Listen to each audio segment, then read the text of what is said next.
Hello दोस्तों, आज मैं आप सबके सामने एक नया चाइनीज ड्रामा लेकर आई हूँ। तो शुरू करते हैं बिना वक्त गंवाए। एपिसोड की शुरुआत में दिखाते हैं एक हेलीकॉप्टर उतरता है और एक आदमी व्हील चेयर लेकर हेलीकॉप्टर की तरफ जाता है। तभी हेलीकॉप्टर का दरवाजा खुलता है और वो आदमी हेलीकॉप्टर में बैठे आदमी से कहता है, मास्टर। और ये है हमारी कहानी के मेन लीड, जिनका नाम है फू शिहान, जो कि एक कंपनी के सीईओ हैं। आगे दिखाते हैं कि वो गाड़ी से जा रहे होते हैं, तभी उनकी गाड़ी से किसी का एक्सीडेंट हो जाता है। फिर दिखाते हैं एक लड़की को जो अभी अभी होश में आई है। यही है हमारी मेन लीड, जिसका नाम है यून शियांग। उसके होश में आते ही मैनेजर उससे पूछता है, मिस क्या आप ठीक हो? तभी आवाज आती है कि किसी चीज की जरूरत हो तो बताना। वो मुड़कर देखती है तो फुन शियान वहां बैठा होता है। यून शियांग सोचती है कि यहाँ मैं कैसे आई और उठकर बैठ जाती है।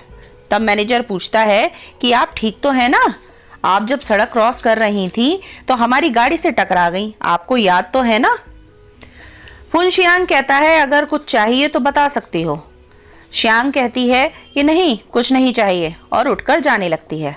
मगर उठते ही उसे थोड़े से चक्कर आते हैं और फुन शियांग की गोदी में गिर जाती है। पर जैसे ही वो देखती है कि वो फुन शियांग के ऊपर है, तुरंत हट जाती है और फू शियांग भी एम्बैरस होकर मैगजीन पढ़ने का नाटक करने लगता है। फिर दिखाते हैं कि फू शियांग शियांग को अपनी गाड़ी में उसके घर लिफ्ट देता है। रास्ते में शियांग सोचती है, मैंने नहीं सोचा था कि ये इतना अमीर होगा। फिर उसके पैर देखकर सोचती है कि क्या ये। तभी मैनेजर कहता है, मिस आपका घर आ गया। शियांग थैंक्स कहती है और जैसे ही उतरती है वो बर्तन टूटने की आवाज सुनती है और भागकर घर के अंदर जाती है। इससे पहले कहानी के आगे बढ़ें तो कहानी में कुछ कैरेक्टर्स को देख लेते हैं। ये है योमिंग और ये है योमिंग की वाइफ और शियांग की मॉम ये किंग, जिसे योमिंग ने चीट किया, और उसकी नाजायज बीवी जिया से एक नाजायज बेटी भी है। योमिंग ने जिया के साथ मिलकर ये किंग की लगभग सारी प्रॉपर्टी हड़प ली। अब आते हैं कहानी पर। यूशियांग घर के अंदर आती है तो देखती है कि जिया उसकी मॉम से कह रही है कि उसकी बेटी टिंटिन को वहां रहने दे, क्योंकि उसके डैड टिंटिन से बहुत प्यार करते हैं। जिया ये किंग को कोई एग्रीमेंट साइन करने के लिए देती है और बोलती है, यूमिंग ने ऑलरेडी साइन कर दिया है, तुम भी कर दो। तभी शियांग आती है और अपनी मॉम के गले लग जाती है। जिया कहती है कि शियांग क्या हुआ, देखो तुम्हारी बहन अब यहीं रहेगी। तभी गुस्सा होकर शियांग टिंटिन के थप्पड़ मार देती है। शियांग की मॉम उसे रोककर कहती है, ये तुम क्या कर रही हो? तो शियांग कहती है, मॉम मेरा यकीन करो, इन लोगों का कोई ना कोई मकसद जरूर है। तभी टिंटिन बर्तन का एक टुकड़ा उठाकर शियांग को मारने ही वाली होती है कि मैनेजर आकर उसका हाथ पकड़ लेता है और उसे धक्का देकर गिरा देता है। और फिर फू शियांग सामने आता है और ये किंग से कहता है, हेलो मिसेज ये, बहुत दिनों बाद मिले। फू शियांग की फैमिली और उसका बिजनेस कंट्री में नंबर 1 पोजीशन पे है। ये किंग सोचती है, ये वही फू शियांग फैमिली का वारिस है क्या?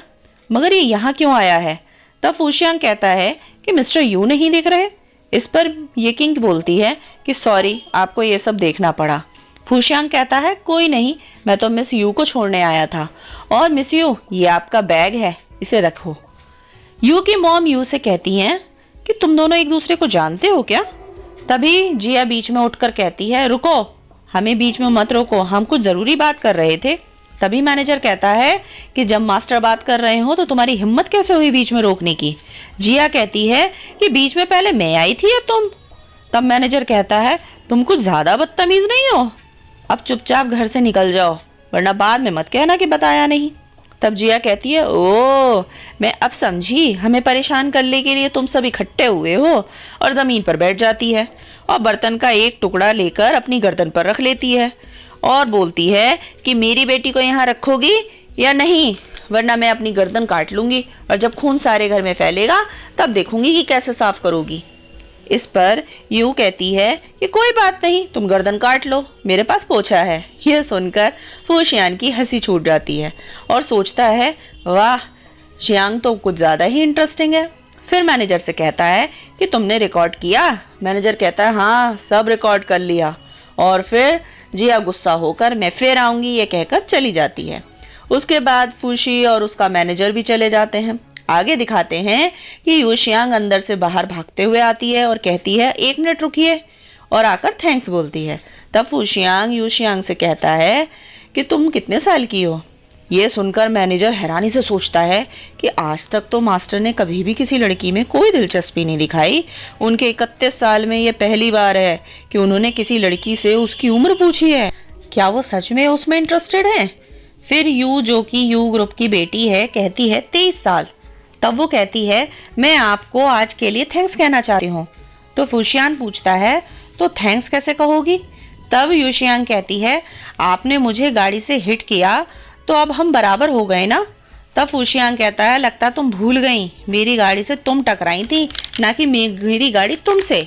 तो मैनेजर कहता है हाँ, तुम रेड लाइट के टाइम पे सड़क क्रॉस कर रही थी, सीसीटीवी फुटेज भी है, चाहो तो चेक कर सकती हो। ये तो हमारे मास्टर हैं जो इतने दयालु हैं कि तुमको हॉस्पिटल ले गए। तब यूशियांग कहती है तो आपको क्या चाहिए, मेरे पास तो कुछ नहीं है देने के लिए। तभी यूशियांग अपने शूज पर कॉकरोच देखती है और डर के मारे फिर से फूशियांग की गोदी में बैठ जाती है। इस पर फूशियांग स्माइल करता है और कहता है ये एक और एहसान चढ़ गया तुम पर। यूशियांग खड़ी होती है और सॉरी कहती है। फिर फूशियांग अपना कार्ड शियांग को देता है और कहता है कि याद रखना तुम मेरी कर्जदार हो, और वहां से चला जाता है। आगे दिखाते हैं कि फूशियांग अपने घर पर बैठा सोच रहा होता है कि क्या जो मैंने कार्ड उसे दिया उस पर उस लिखा हुआ फोन नंबर उसने नहीं देखा क्या। और दूसरी तरफ शियांग अपने सामने कार्ड रखकर सोच रही है कि सब उसे रूड और अकड़ू समझते हैं, पर वो ऐसा तो नहीं है, मुझे तो सही लगा। फिर मुस्कुराती है। इधर मैनेजर आता है और फूशियांग को फोन पर देखते हुए पूछता है कि मैसेज का वेट कर रहे हो क्या। और फिर सोचता है आखिरकार इस 31 साल के बंजर पेड़ पर फूल खिलने ही लगे। फिर यूशियांग फोन से मैसेज करती है। फूशियांग के फोन पर मैसेज आता है और फूशियांग मैसेज पढ़ता है। मैसेज में लिखा होता है आपको थैंक यू, आपको किसी भी चीज़ की ज़रूरत हो तो कॉल करना, ये मेरा नंबर है, गुड नाइट। मैसेज पढ़कर फूशियांग मुस्कुराता है और कहता है कि बहुत क्यूट है। और दूसरी तरफ यूशियांग भी स्माइल करती है। तभी वो किसी की आवाज़ सुनती है जो कह रहा है कि तब मैं बहुत जवान था और ये एक्सीडेंटली बच्चा हो गया, उसी ने मुझे बहलाया फुसलाया था, मैं क्या करता। और इसी के साथ में ये एपिसोड यहीं ख़त्म होता है। अगले वीडियो में मिलेंगे फिर दोबारा से, तब तक